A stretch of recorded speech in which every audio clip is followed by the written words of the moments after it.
کبھی سوچا ہے کہ کچھ ایٹمی مرکزیں یعنی نیوکلیس اتنے زیادہ مستحکم کیوں ہوتے ہیں؟ اس سوال کا جواب فزکس کے کچھ بہت ہی دلچسپ میجک نمبرز میں چھپا ہوا ہے۔ تو آئیے اس گتھی کو سلجھاتے ہیں کہ آخر یہ اعداد ہیں کیا اور یہ کائنات کے بنیادی اصولوں کے بارے میں ہمیں کیا سکھاتے ہیں۔ یہی وہ بنیادی سوال ہے جس نے سائنسدانوں کو کئی دہائیوں تک پریشان رکھا۔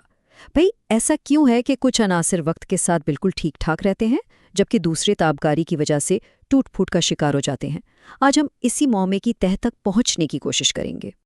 اور یہ ہیں وہ پراسرار جادوئی اعداد۔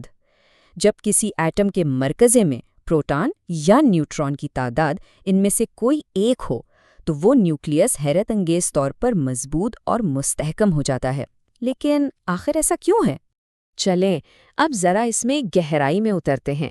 سائنسدانوں نے انہیں جادوئی کا نام صرف اس لیے نہیں دیا کہ یہ سننے میں اچھا لگتا ہے، بلکہ اس لیے کہ جن مرکزوں میں یہ نمبرز پائے جاتے ہیں وہ کچھ بہت ہی خاص خصوصیات دکھاتے ہیں۔ بات صرف استحکام کی نہیں ہے۔ اگر ان جادوئی مرکزوں سے ایک نیوٹرون یا پروٹون کو نکالنے کی کوشش کی جائے تو پتہ چلتا ہے کہ یہ کام ناقابل یقین حد تک مشکل ہے۔ اس کے لیے بہت زیادہ توانائی چاہیے ہوتی ہے۔ ان میں مستحکم آئسوٹوپس بھی زیادہ ہوتے ہیں، یعنی ایک ہی عنصر کی وہ قسمیں جن میں نیوٹرونز کی تعداد مختلف ہو۔ اور تو اور یہ باہر سے آنے والے نیوٹرونز کو بھی آسانی سے قبول نہیں کرتے، جس سے ان کا استحکام اور بھی پکا ہو جاتا ہے۔ اب ذرا اس گراف کو دیکھیں۔ یہ اس پورے آئیڈیا کو عملی طور پر دکھاتا ہے۔ آپ دیکھ سکتے ہیں کہ جادوئی اعداد یعنی 28، 50، 82 اور 126 پر نیوٹرون جذب کرنے کی صلاحیت، جسے فزکس میں کراس سیکشن کہتے ہیں، ایک دم سے بہت نیچے گر جاتی ہے۔ یہ اس بات کا ٹھوس ثبوت ہے کہ ان نمبرز میں واقعی کوئی خاص بات ہے۔ اچھا، تو اس معمے کو حل کرنے کے لیے سائنسدانوں نے سب سے پہلے ایک ماڈل بنایا جسے لیکوڈ ڈراپ ماڈل یعنی مائع کے قطرے کا ماڈل کہا جاتا ہے۔ یہ ایک بہت ہی ذہین خیال تھا، لیکن جیسا کہ ہم آگے دیکھیں گے یہ پوری کہانی نہیں بتا سکا۔ اس ماڈل نے نیوکلیس کو پانی کے ایک ننھے سے قطرے کی طرح سمجھا جس کی اپنی کثافت اور سرفیس ٹینشن ہوتی ہے۔ اس سے کئی مرکزوں کی بائنڈنگ انرجی کی پیشگوئی تو کافی حد تک ٹھیک ہوئی، یعنی وہ گوند جو نیوکلیس کو جوڑ کر رکھتی ہے، لیکن یہ ماڈل یہ نہیں بتا سکا کہ جادوئی اعداد والے مرکزے اضافی طور پر اتنے مستحکم کیوں ہوتے ہیں۔ اور یہ ٹیبل بالکل واضح کر دیتا ہے کہ ماڈل کہاں غلطی کر رہا تھا۔ ذرا نکل 56 اور 10 132 کو دیکھیں۔ یہ ڈبلی میجک ہیں، مطلب ان میں پروٹون اور نیوٹرون دونوں کی تعداد جادوئی ہے۔ ان کی اصل بائنڈنگ انرجی ماڈل کی پیشگوئی سے کہیں زیادہ ہے، اور یہ فرق کوئی معمولی نہیں تھا، جس کا مطلب تھا کہ ماڈل میں کوئی بنیادی چیز مسنگ ہے۔ اس ناکامی نے سائنسدانوں کو ایک نئے سوال کی طرف دھکیل دیا۔ اگر نیوکلیس پانی کا ایک سادہ سا قطرہ نہیں ہے تو پھر اس کے اندر کی ساخت کیسی ہے؟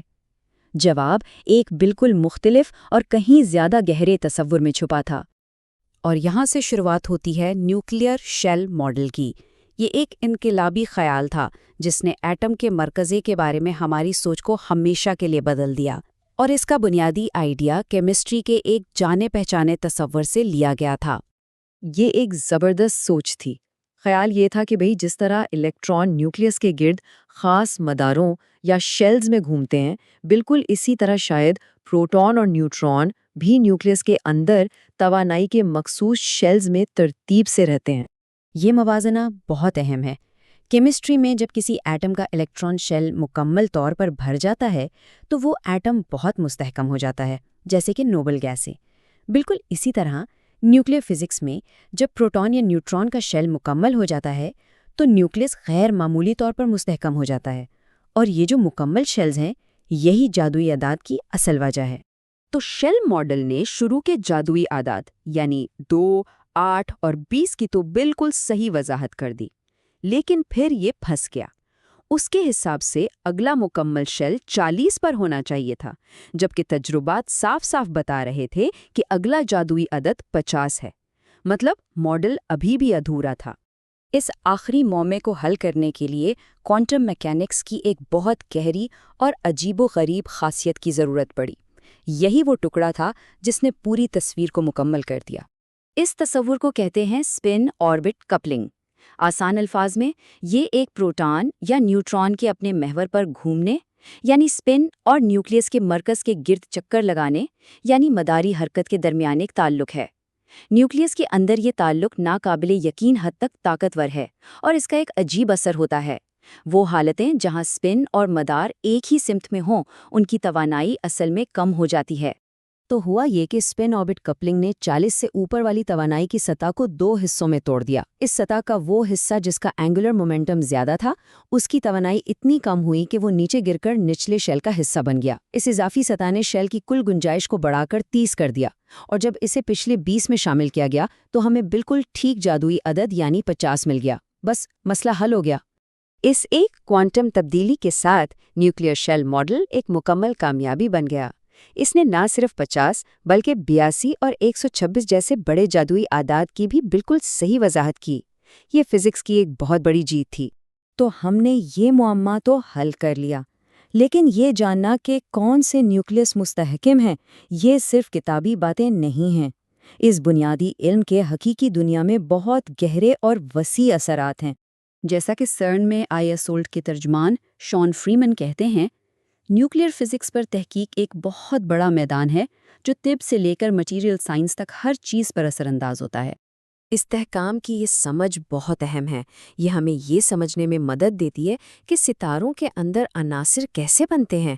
یہ ہمیں طب کے لیے، خاص طور پر کینسر کی تشخیص اور علاج کے لیے نئے ریڈیو آئسوٹوپس بنانے میں مدد دیتی ہے، اور یہی علم محفوظ نیوکلیئر توانائی بنانے اور یہاں تک کہ کوانٹم کمپیوٹنگ کے لیے نئے مواد تلاش کرنے میں بھی کلیدی حیثیت رکھتا ہے۔ سرن جیسی عالمی معیار کی تحقیقی سہولیات اسی بنیادی علم کو استعمال کر کے ہماری دنیا کے کچھ بڑی چیلنجز سے نمٹ رہی ہیں۔ یہ اس بات کی بہترین مثال ہے کہ کس طرح بنیادی سائنس عملی ٹیکنالوجی کی بنیاد بنتی ہے۔